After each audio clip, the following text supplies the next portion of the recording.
මේ දවස්වල සෑහෙන්න වෛරල් වෙලා තියෙන ජපනීස් චීස් කේක් එක අපි හදමු. කියන්න ඕනි මං අරන් තියෙනවා මුදවපු කිරි සහ යෝගට් කියන දෙකම.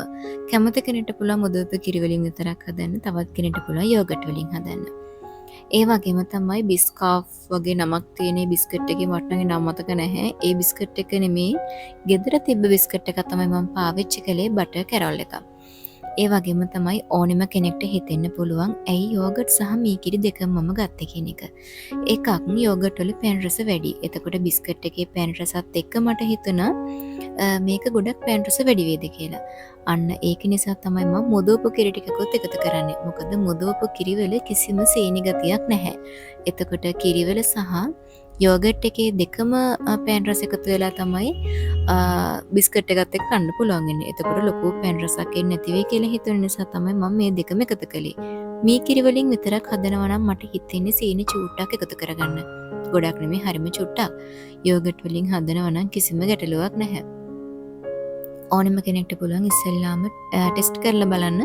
සාමාන්‍යයෙන් පොඩි යෝගට් එකකට ටිකිරි මාරි බිස්කට් හරි කමන්න එකතු කරලා හදලා බලන්න. ඉතින් මම මෙන්න මේ විදිහට කප් එකකට යෝගට් සහ කිරි දාලා ඊට පස්සේ ඒක ටික හොඳට කලවම් කරලා බටර් කැරොල් බිස්කට් එකෙන් බිස්කට් එක මේ කිරි එක සහ යෝගට් එක මික්ස් කරගත්ත මෙන්න මේ පේස්ට් එක ඇතුලෙන් තියෙනවා. ඒ වගේම තමයි මේකේ තියෙනවා සාමාන්‍යයෙන් පැය 12ක්වත් තියන්න කියලා ශීතකරණේ. ඒක නිසා මම මේක හැදුවේ ඊයේ. ඒ කියන්නේ සෙනසුරාදා උදේ. සෙනසුරාදා උදේ හදලා මම ඊට පස්සේ ඉරිදා උදේ තමයි ආපහු සැරයක් ශීතකරණයෙන් එළියට ගත්තේ. හැබැයි එතකොට හොඳට සෙට් වෙලා තිබ්බා. ඒක නම් කියන්න ඕනි. ඔයාලත් හදනවා නම් ඇත්තටම සාමාන්‍යයෙන් සැලකිය යුතු කාල සීමාවක් ශීතකරණේ තියන්න.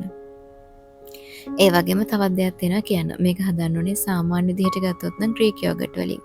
ග්‍රෑම් 175ක් මට මතක හැටියට 400 ගාණක් වෙනවා ග්‍රීක් යෝගට්. ඉතින් ඒ දේවල් හොයාගන්න අමාරු කෙනෙක් ඉන්නවා නම් හරිම සුළු මුදලකින් ටිකිරි මාරි පැකට් එකකුයි යෝගට් පොඩි එකකුයි ගත්තා නම් මේක හදන්න පුළුවන්. ඉතින් මෙන්න මේ විදිහට මම බිස්කට් ටික දාලා ප්ලාස්ටික් රැප් එකකින් මෙන්න මේ වගේ කවර් කරගන්නවා. ඊට පස්සේ ශීතකරණේ දාලා අද උදේ තමයි මම ආපහු එළියට ගන්නේ.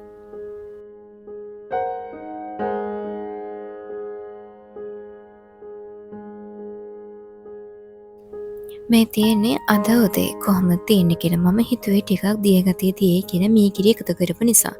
එහෙම නෑ හොඳට සෙට් වෙලා තිබ්බා බිස්කට් එක වගේම අපේ යෝගට් සහ කිරි මික්ස් එක හොඳට සෙට් වෙලා තිබ්බා.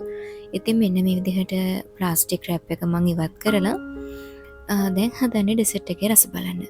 කියන්න ඕනි ඩෙසර්ට් ಜಾති කන්න කැමති කෙනෙක් ඉන්නවනම් ඇත්තටම හදලා බලන්න මේක හරිම රසයි. ඒ වගේම තමයි මං හිතන්නේ ලොකු පොඩි ඕනෙම කෙනෙක් කැමති වෙයි. රස ගැන කියනවා නම් මම මේ ඩෙසර්ට් එක තව පාරක් හදයි. ඒ කියන්නේ ඔයාලා දන්නවා මේ ඩෙසර්ට් එක කන්න පුළුවන් හරිම රසයි කියලා.